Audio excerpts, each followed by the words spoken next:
Hey everybody, it's about Tally here. We are kind of starting this video off in an odd way because I've been doing testing and reviewing ASRock Phantom Gaming Intel Arc A770 16GB OC Edition graphics card. As you can see, I still have it here in the system. And we are fixing to uninstall all the drivers and come over here on my mess. I have a Gigabyte RTX 2070 Super that I pulled out of my old computer, and I have my Nvidia RTX 3090 Ti Founders Edition card that was in that system right there. And I decided that in fairness that we would test everything on this one system with what I have, and we may look at some other older tests that I did on a 1070 and a 3090 on a different system. I no longer have that system. I no longer have a 3090. I was robbed last year, but we're gonna do all the testing on this system right here. And I've already ran the test on the Phantom Gaming with and without resizable bar turned on. I've got resizable bar turned off because the 2070 series cards, the 20 series cards and older do not support resizable bar. Nvidia locked that to the 30 series and up for various reasons, and I'm not even going to get into all that. That's a conversation for another day. But needless to say, it doesn't support resizable bars, so we turned resizable bar off and we're doing our testing that way. We're not going to be doing a lot of gaming. I may check it in PUBG just to see how it performs versus this card. This card was getting well over 200 FPS in game if I wasn't streaming or recording. And while gaming and streaming, I had locked the in-game FPS to 100 FPS, so it leaves me plenty of headroom for the recording and streaming, if that makes sense. Anyway, let's stop this right here and get the 2070 Super installed and all the drivers installed, and I'll be right back.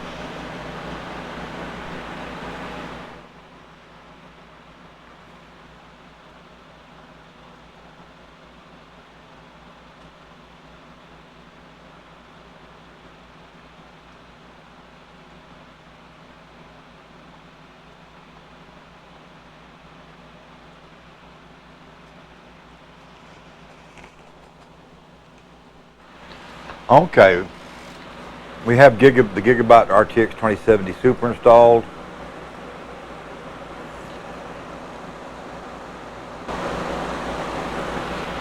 And we're going to start off running benchmarks here. We're going to start off with Night Raid. This really isn't a relevant test. This is more for integrated graphics, but it gives you an idea if you're coming from like a laptop or say a system that has integrated graphics. It will give you an idea of what you can expect on that upgrade. And this is with, again, the Gigabyte RTX 2070 Super. We'll come back as soon as this test is over. Okay, we got all our testing done on the 2070 Super. We even tried it in PUBG.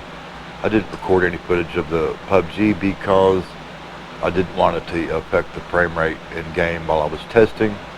We'll talk a little bit about that later when we go over the results.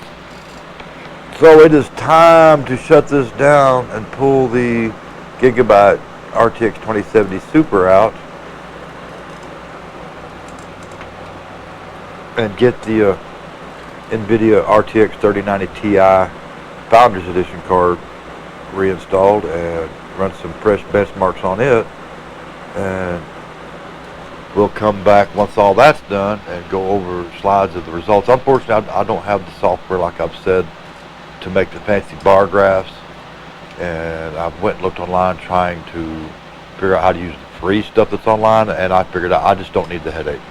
And I don't have the money to go hire somebody to do that for me. So we're just doing screen grabs of the test results, and we'll share those here once all this is done. So let's get these cards swapped out and I'll be right back. Okay, we've got the 3090 Ti reinstalled. Let's get this powered back up.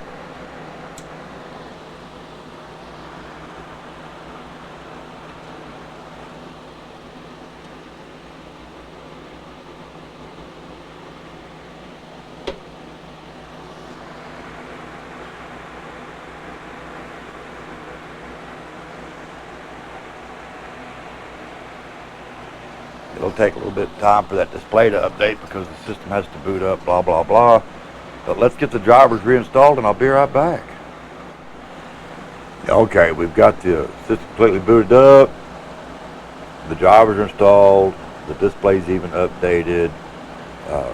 We're going to get back over here and we're going to run some fresh tests on the 3090 Ti and then we'll come back with the results of all the tests.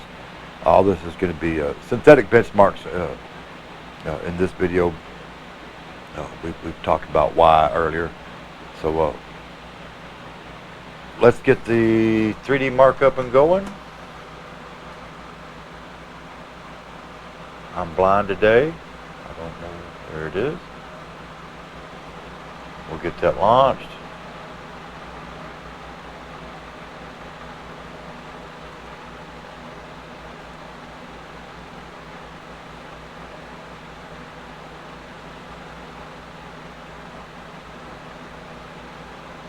I apologize for all the noise because once again I'm doing this on my GoPro and I'm not running RTX broadcast or anything like that to remove background noise. We'll just have to live with it this one time. Well, maybe not. We'll see if I can fix it in post, but I don't think so. Let's start with Night Raid. Give that a run. And be right back. Okay, we're back and we've got all our testing done. And I want to start off by saying that all the testing was done on the same system with resizable bar turned off because the 2070 Super does not support resizable bar. I wanted to make it as fair as possible. Let's take a look at the results. As I've said before, I didn't have the software to make the bar graphs, and I didn't want to mess with it online. I didn't need the headache, and I didn't have the money to hire somebody to do it for me, so we're going to just do it this way. We're in 3D Mark.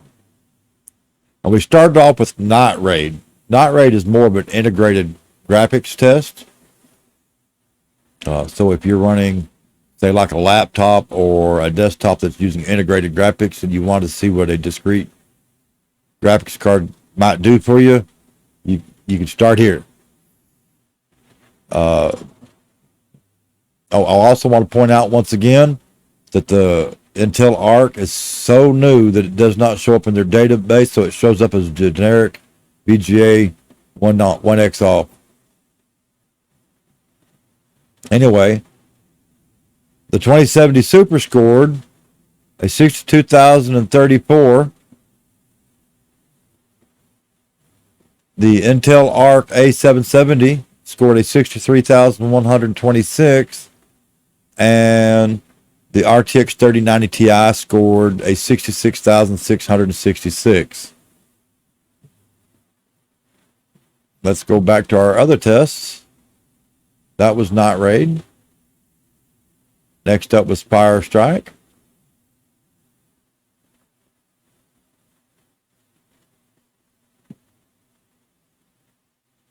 Add the 2070. No, we need it on.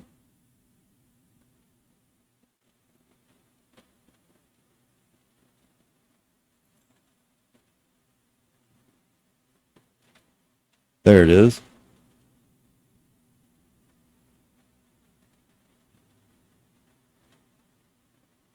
And once again, higher is better.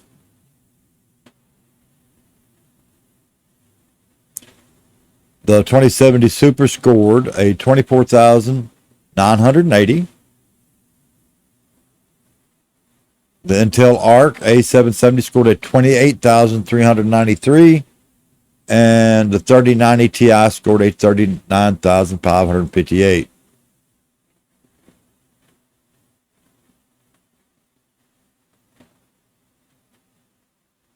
With a frame rate in graphics test 1 of 124.76 on the 2070 Super. Graphics test 1 on the Intel Arc scored 166.67. And on the 3090 Ti, frame rate was 262.81. Graphics test 2 was 105.01 on the 2070 Super. 128.72 FPS on the Intel Arc, and 208.9 on the 3090 Ti. Next up was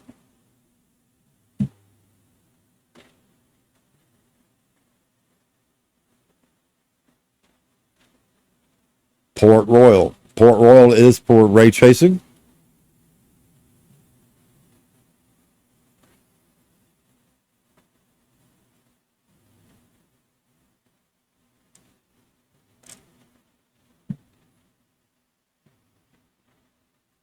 And the 2070 Super scored a 5,952. The Intel Arc scored a 7,585. And the 3090 Ti scored a 15,062. The frame rate for the 2070 Super was 27.56 frames per second. The Intel Arc scored at 35.12 frames per second. And the 3090 Ti scored at 69.73 frames per second.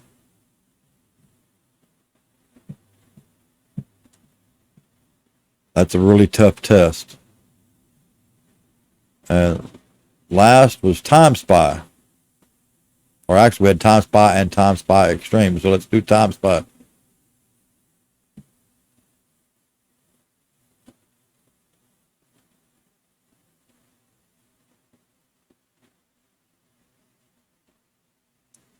I'm not sure why. Okay, I do. That's the wrong one. That's Extreme. We need Time Spy.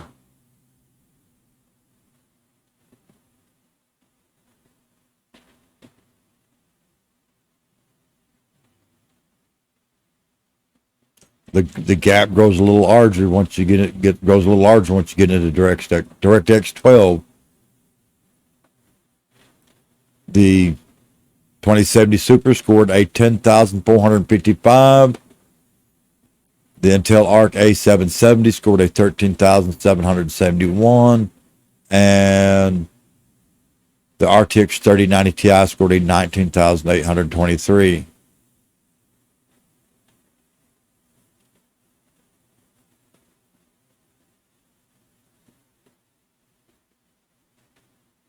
I'm not sure why that affected the CPU frame PS right here with the 2070 Super scoring the highest, but I guess because it wasn't putting as much load on the CPU as the other two, as clearly indicated by the frame rates. In graphics test 1, the 2070 Super scored a 64.64. The Intel A770 scored an 89.31 FPS, and the RTX 3090 Ti scored 144.19 frames per second. Graphics test 2, the RTX 2070 Super scored a 58.6 frames per second. The Intel Arc A770 scored an 80.96 frames per second. And the RTX 3090 Ti scored 126.4 frames per second. Now let's go look at Time Spy Extreme, because that's in 4K.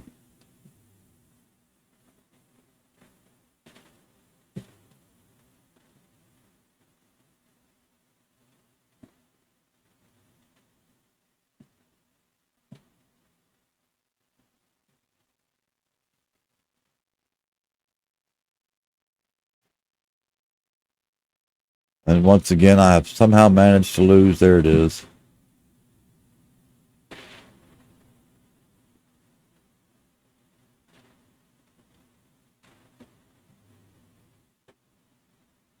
Okay, the 2070 Super scored a 4,978. The Intel Arc A770 scored 6,480. And the RTX 3090 Ti scored a 10,567. I'll scroll this up so y'all can read the frame rates there. Keep in mind this is a synthetic benchmark, but it does give you an idea of the performance of the cards. At the end of the day, if you could find a 2070 Super for about $100 or $150, it'd be a hell of a deal. The thing is on eBay they're bringing used between $200 and $350, and a brand new one is just plumb ridiculous. They're wanting $700-800 for that card, and it's just not worth it. It'd be a lot better off buying the Intel Arc A770 because it does perform above the 2070 Super, even with resizable bar turned off. In gaming, I was seeing 114 to 124 FPS on the 2070 Super. This is in PUBG, all settings ultra.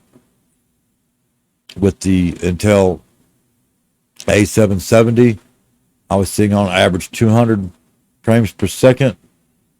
And with the 3090 Ti, I was seeing on average 300 frames per second. So just a huge jump in between each card there.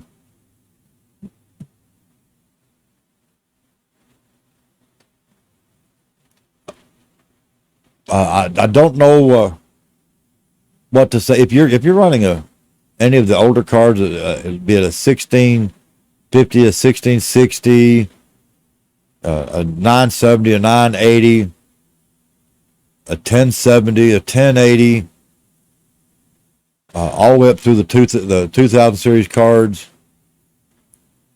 2050, 2060, 2070, 2070 Super. And if you're running a 3050 or a 3060, then the Intel Arc is the better choice. And unfortunately, I don't know anybody that has a 3070 that I could compare it to.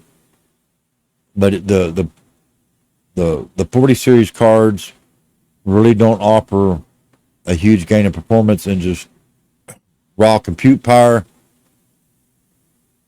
Be it the 4050, 4060, 4060 Ti, that the value is just not there. Once again, I'd have to go back to the Intel Arc A770.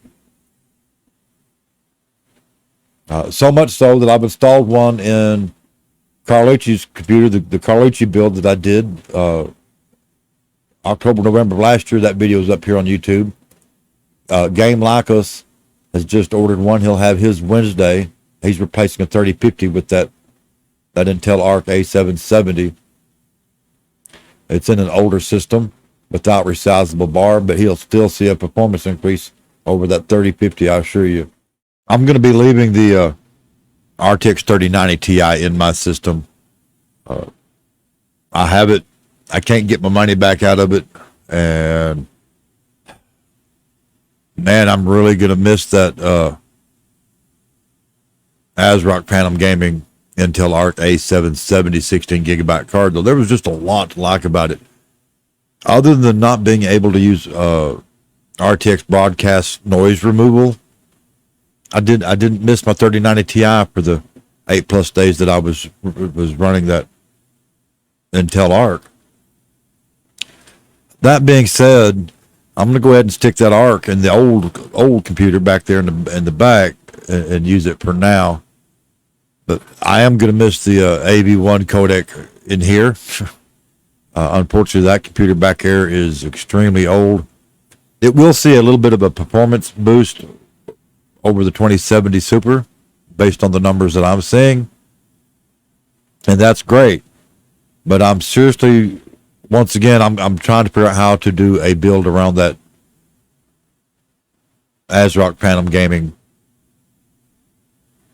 Intel Arc A770 card. I just really like that card. So much so that I've recommended it to anybody that asked, that's looking for a card in that performance range. Because the next competitor would be something like well, in the 40 series card, you'd have to go pretty well go up to a 4070, and they're what, $800? AMD has some cards that compete with it in the memory range. I don't know about performance wise now, but pretty close. And if they start at another $150 higher than the Intel Arc, and you give up a few things. So it's 50 one way, 50 the other, I think. However, that being said, I am firmly of the opinion that if the video card does not support resizable bar and it does not have at least 16 gigabytes of RAM these days, you're setting yourself up to have to replace that card sooner than later. And that's why I'm going to probably get rid of the 2070 Super. It's a brand new card, but I don't need it. And I'm just going to keep that Intel Arc A770 because I didn't have any problems out of it performance-wise. I didn't have any issues in anything that I do. It fits so well in my daily workflow that, yeah, I'm going to miss it. That's it for this video. Till next time, this is Vitaly over here at OG Gamers World, OG Gamers Live. Y'all stay safe wherever you are in the world today, and I'm out of here.